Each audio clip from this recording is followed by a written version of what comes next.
नमस्कार दोस्तों। एक बार माता लक्ष्मी भगवान विष्णु से मिलने के लिए जाती हैं और कहने लगती है, प्रभु, जब मैं आपसे मिलने के लिए आ रही थी तो मेरी नजर मृत्यु लोक पर पड़ी। वहां मैंने देखा कि 3 स्त्रियां जो आपस में सहेली थीं, उनमें से 2 स्त्रियों विधवा होकर के दुखी जीवन जी रही थीं, जबकि एक स्त्री सुहागन होकर के अपने पति के साथ सुखी जीवन जी रही थी। प्रभु, यह बात मेरी समझ में नहीं आई, इसलिए मेरे मन में 3 प्रश्न घुसने लगे। अब मैं आपसे यह चाहती हूं कि आप मेरे तीनों प्रश्नों के उत्तर देकर के मुझे संतुष्ट करने की कृपा करें। प्रिय दर्शकों, इस प्रकार माता लक्ष्मी की बात को सुनकर भगवान विष्णु कहते हैं, हे लक्ष्मी, तुम मुझे अपने तीनों कष्ट बताओ। मैं तुम्हें तुम्हारे प्रश्नों के उत्तर देकर के पूरी तरह संतुष्ट करने का प्रयास करूंगा। अब माता लक्ष्मी कहती है, प्रभु, मेरा पहला प्रश्न है, कौन सी स्त्री समय से पहले विधवा हो जाती है? मेरा दूसरा प्रश्न है, कौन सी स्त्री को जीवन में कभी सुख नहीं मिलता? और मेरा तीसरा प्रश्न है, कौन सी चीज ऐसी है जो एक पत्नी अपने पति को मांगने से भी नहीं देती? प्रिय दर्शकों, इस प्रकार माता लक्ष्मी के प्रश्नों को सुनकर के भगवान विष्णु कहने लगे, तुम जिन स्त्रियों की बात कर रही हो, उनमें से 2 स्त्रियों विधवा होकर अपना दुखी जीवन जी रही है और वहीं पर एक स्त्री सुहागन होकर के अपने पति के साथ में अपना सुखी जीवन जी रही है। तुम जानना चाहती हो आखिरकार ऐसा क्यों है, तो मैं तुम्हें एक छोटी सी कहानी सुनाता हूं। इस कहानी को बहुत ही ध्यान से सुनना। आधा अधूरा कहानी सुनने वालों को आधा अधूरा ही ज्ञान प्राप्त होता है, जो जीवन में कभी काम नहीं आता, क्योंकि तुम्हारे तीनों प्रश्नों के उत्तर किसी छोटी सी कहानी में समाये हुए हैं। यदि तुमने ध्यान से सुना तो तुम्हारी तीनों प्रश्नों के उत्तर तो अवश्य मिलेंगे और तुम्हें संतुष्टि भी प्राप्त होगी। प्रिय दर्शकों, माता लक्ष्मी कहती है, हे प्रभु, मैं आपकी बात से सहमत हूं, आप कहानी शुरू करो। मैं कहानी को पूरी मन से सुनूंगी और जब तक आप कहानी बोलेंगे तब तक मेरा मन किसी दूसरे स्थान पर नहीं जाएगा। तो मित्रों, कहानी शुरू करने से पहले मेरा आप सभी से अनुरोध है कि आप हमारे चैनल को सब्सक्राइब अवश्य करें और कहानी के अंत तक बन रहे, क्योंकि आज की कहानी आपके लिए बहुत ही महत्वपूर्ण होने वाली है। तो चलिए आज की प्रस्तुति की शुरुआत करते हैं।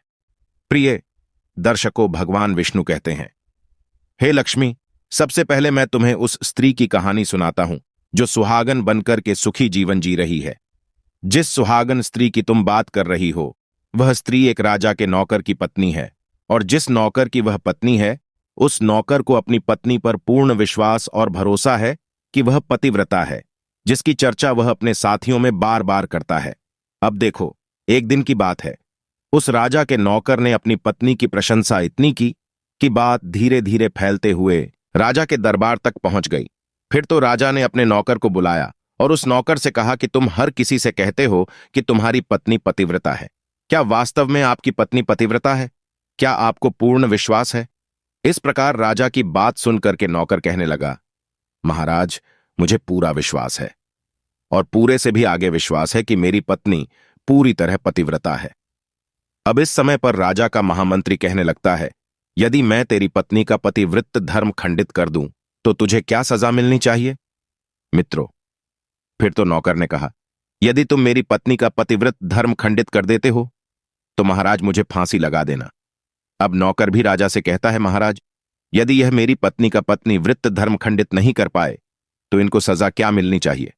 तो राजा ने कहा कि मंत्री को भी फांसी की सजा दी जाएगी। फिर भगवान विष्णु कहते हैं, लक्ष्मी मंत्री ने स्वीकार कर लिया और नौकर से पूछा कि क्या वस्तु बताऊं जिससे तू माने कि मैं तेरी पत्नी का धर्म खंडित करने में सफल हुआ? तो नौकर ने कहा, मंत्री, यदि तुम मेरे घर से जाकर के मेरे विवाह के समय पर मुझे एक बटका मिला था और एक कतार मिली थी, वह मेरी पत्नी ने बहुत ही संभाल कर रखी है, जो सुहाग की निशानी मानी जाती है। यदि तू बटका और कतार लाकर मुझे दिखा दे तो मैं मान जाऊंगा कि मेरी पत्नी का धर्म तूने पूरी तरह नष्ट कर दिया है। मित्रों, अब शर्त स्वीकार हो जाने के बाद में वह मंत्री शहर में जाता है और एक ड्यूटी से जाकर मिलता है। वह ड्यूटी हमेशा एक दूसरे से भिड़ने का काम करती थी और जो काम कोई नहीं करता था वह काम करने में वह सक्षम थी। फिर इस प्रकार उस मंत्री ने उस ड्यूटी को अपने स्वार्थ के लिए बुलाया और द्वितीय से कहा कि देखो, इस नाम का एक व्यक्ति है, उससे मेरी शर्त लगी है। और फिर उसने उसे शर्त के बारे में उसको सारा कुछ बता दिया। दोस्तों, फिर वह उस ड्यूटी से कहने लगा, तू कैसे भी करके उसे स्त्री से मेरा संपर्क करवा दे, तुझे जितना धन चाहिए मैं उतना धन दूंगा, इस प्रकार मंत्री की बात सुनकर के द्वितीय कहा, वह औरत पूरी तरह से पतिव्रता है, वह तेरी शक्ल भी नहीं दिखेगी और उनके परिवार के व्यक्ति खूंखार है, तेरी खाल उतार लेंगे। तो मंत्री कहने लगा, ठीक है, यदि तू मेरा उससे संपर्क नहीं करवा सकती है तो एक काम कर दे, उसके घर जाकर के कट्टा और कतार चुरा कर ला दे, और उसकी पत्नी के गुप्तांग के पास में यदि कोई चिन्ह हो तो वह चिन्ह भी मुझे देख करके बता दे, फिर मैं तुझे मुंह मांगा इनाम दूंगा। ये बात द्वितीय की समझ में आ गई और उसने कहा, ठीक है, मैं तुम्हारा काम अवश्य करूंगी।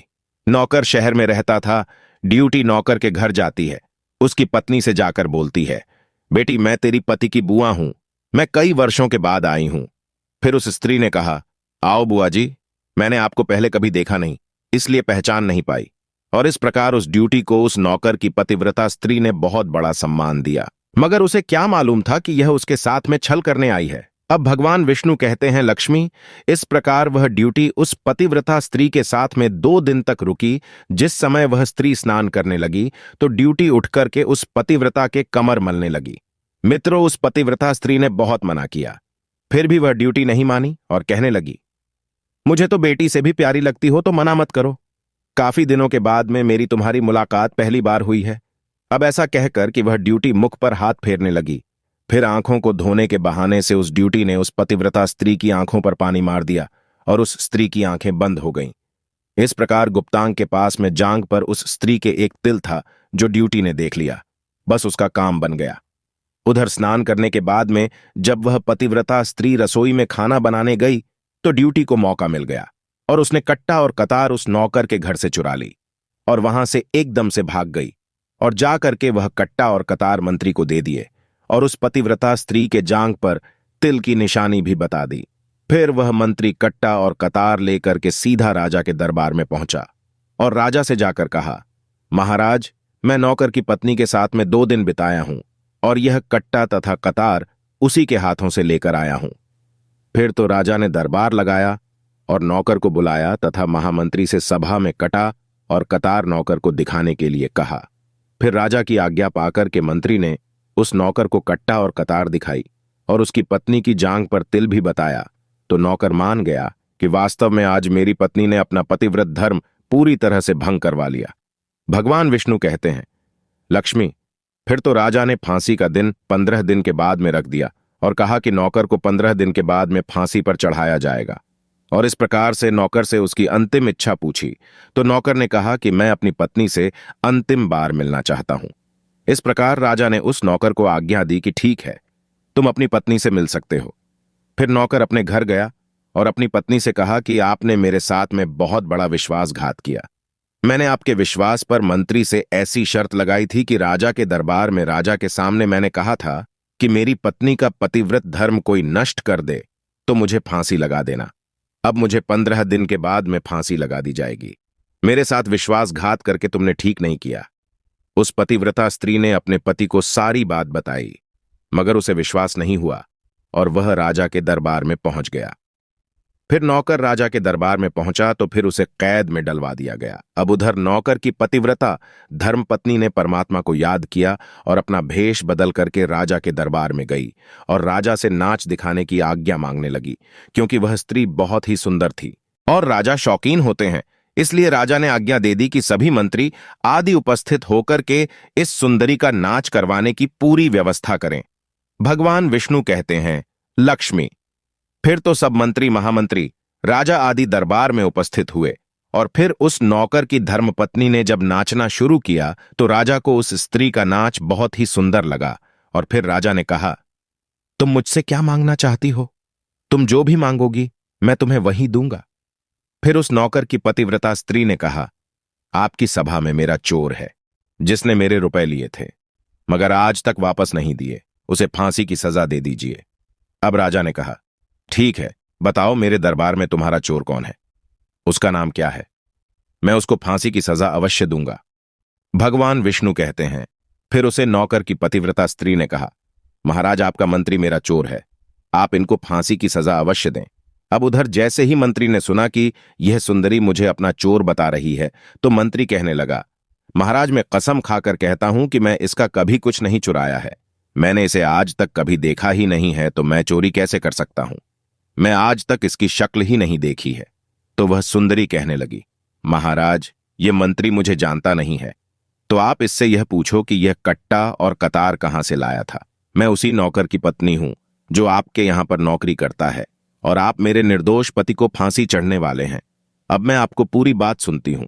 यह जो आपका मंत्री है, इसने मेरे पास में अपनी एक आदमी को भेज करके मेरी जांग के तिल का पता लगाया, और उसी ने यह कट्टा और कतार चुराकर इसको ला करके दी। और आपके मंत्री के द्वारा भेजी गई ड्यूटी जब मेरे घर पर आई थी, तो उसने मुझसे कहा था कि वह मेरे पति की बुआ है और वह पहली बार आई है, इसीलिए मैं उसको पहचान नहीं सकी। और महाराज, इस प्रकार मैंने उस स्त्री को अपने यहां पर बहुत बड़ा सम्मान दिया और अपने घर पर उसके ठहरने की व्यवस्था की।